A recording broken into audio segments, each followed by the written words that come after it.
Madam Rahul గారు. Madam KCR TRS launch చేసినప్పుడు ఇది ఫక్తు రాజకీయ పార్టీ కాదు అని అన్నాడు. తర్వాత he said yes we are a political party. నా మీరు జాగృతి స్టార్ట్ చేసినప్పుడు it started off as a cultural organisation. ఇప్పుడు మీరు it has escalated into a political party. నా this shows your party falls in a clear pattern within the family to develop two centers of power right in the bud. How do you react to this? Well, you are very wrong. I am sorry to say that, because I was suspended from BRS party without even being asked for an explanation. For any political party that is run under the Constitution of India, it is my democratic right to be at least given a show cause notice asking for whatever I have done or whatever I have commented or whatever reasons. See, there are other people right now, like Mr. XMLA, Mr. Rohit Reddy. He is in various cases. He is only been given a show cause notice. అంటే ఒక రాజ్యాంగబద్ధంగా నడిచేటటువంటి పార్టీలో ఎవరన్నా తప్పు చేసినారు అనుకుంటే suspend direct గా చేయడం అన్నది కరెక్ట్ కాదు. పొలిటికల్ నోటీస్ ఇవ్వాల్సింది. ఇవాళ ఎక్స్ఎమ్మెల్యే రోహిత్ రెడ్డి గారి మీద రకరకాల ఆరోపణలు వస్తున్నాయి. ఆయనకు షోకాజ్ నోటీస్ ఇచ్చిరు డ్యూటీ. మరి నేను ఏం తప్పు చేసినా నాకు తెలియదు, నన్ను అయితే డైరెక్ట్ గా సస్పెండ్ చేసిరు. ఏ రోజైతే బీఆర్ఎస్ పార్టీ నన్ను సస్పెండ్ చేసిందో, ప్రజా జీవితంలో ఉండాలనుకునే ఒక వ్యక్తిగా నాకు తెలుసు ఈ రాష్ట్రంలో బీజేపీ ఎన్నటికీ మేలు చేయదు, నాకు తెలిసి ఈ రాష్ట్రంలో కాంగ్రెస్ ఎన్నటికీ మేలు చేయదు. ఎందుకంటే మొత్తం ఉన్న తెలంగాణ ఆంధ్రాలో కలిపిందే కాంగ్రెస్. 2004లో పొత్తు పెట్టుకొని 2014 దాకా సాగదీసి 1200 మందిని చంపిందే కాంగ్రెస్. వచ్చిన తర్వాత కూడా ఇప్పుడు కాంగ్రెస్ ప్రభుత్వం వచ్చిన ఈ 2.5 ఏళ్లలో కూడా గోస తప్ప ఇంకోటి లేదు. సో నాకు కాంగ్రెస్ ఆప్షన్ కాదు, బీజేపీ ఆప్షన్ కాదు.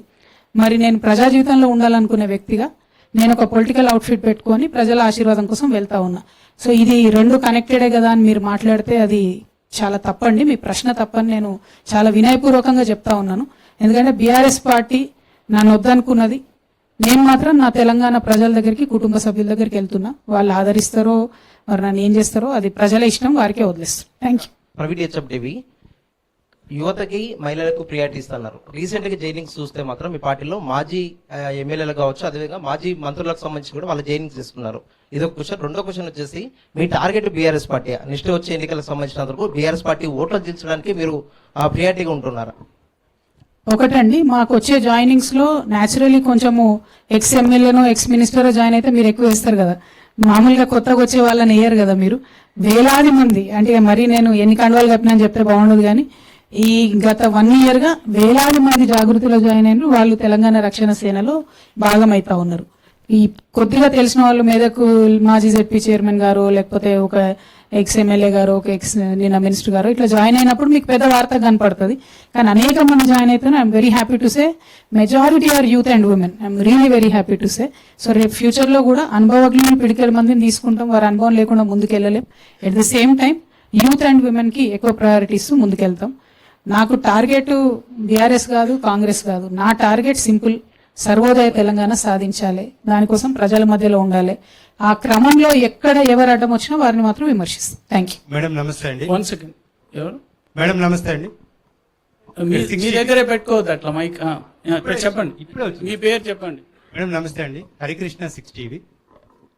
మీరు ఏదనుకునే అనుకోకపోయినా తెలంగాణలో కేసీఆర్ అనే ఒక బ్రాండ్ ప్రతి గ్రామంలో ఉంది. ఇప్పుడు ఆ బ్రాండ్ మారిపోయింది. మారిన మనిషి మర మనిషి అని చెప్పి మీరు తెలంగాణ సమాజంలోకి వచ్చారు. ప్రజలు 10 సంవత్సరాలు ఒక వినూత్న అవకాశం కేసీఆర్కి ఇచ్చారు, బ్రహ్మరథం పట్టారు. ఇప్పుడు మీరు వచ్చి మారిన మనిషి కేసీఆర్ తెలంగాణ ప్రజలకు ఏం చేయలేదు అని చెప్పి ఇదే తెలంగాణ ప్రజల ముందు నన్ను ఆదరించడానికి వస్తున్నారు. మీరు ఇది కాన్ఫిడెన్సా, ఓవర్ కాన్ఫిడెన్స్? అది కాలం నిర్ణయిస్తుంది కదా బ్రదర్. Shekhar, metro TV. మహిళలకు ప్రియారిటీ ఇస్తాము అని అంటున్నారు. మహిళా రిజర్వేషన్ అంశాలపైన మీరు ఢిల్లీలో కూడా పోరాటాలు చేస్తారు. కానీ మీ పార్టీలో మహిళా రిజర్వేషన్ 33% ఇస్తారా, 50% వరకు ఇస్తారా? మహిళలకు ఎలాంటి ప్రాధాన్యత ఇస్తారు పార్టీ? రిజర్వేషన్ బిల్లు పాస్ అయినా కాకపోయినా, మహిళా రిజర్వేషన్ బిల్లు పాస్ అయినా కాకపోయినా 33% తగ్గకుండా ఖచ్చితంగా సీట్లు ఇస్తాం. 33% అని ఎందుకంటున్నా అంటే ఈ దేశంలో మనకేందో కర్మ గానీ బీసీలు 50%కి ఎక్కువ 27% బీసీ రిజర్వేషన్లు అని చెప్పి ఎప్పుడో ఒప్పుకున్నాం. 50% మహిళలు ఉన్నా కూడా 33% అని చెప్పి మనందరమే ఒప్పుకొని ఒక ముందడుగేసినాం. కాబట్టి దాన్ని ప్రస్తుతం బెంచ్ మార్క్ గా తీసుకుంటున్నాం. బట్ మా ఆడబిడ్డలు లోకల్ బాడీస్ లో అయినా, మున్సిపల్ కార్పొరేషన్స్ లో అయినా కూడా ఎప్పుడైతే అవకాశం ఇచ్చారో 33%, దాన్ని వాళ్ళు పర్ఫామ్ చేసి 50% తెచ్చుకున్నారు. ఇప్పుడు లోకల్ బాడీస్ లో 50% వచ్చినా, GHMC లో 50% వచ్చినా, అది మహిళలు తమ స్ట్రెంగ్త్ ప్రూవ్ చేసుకున్నారు కాబట్టి వచ్చింది.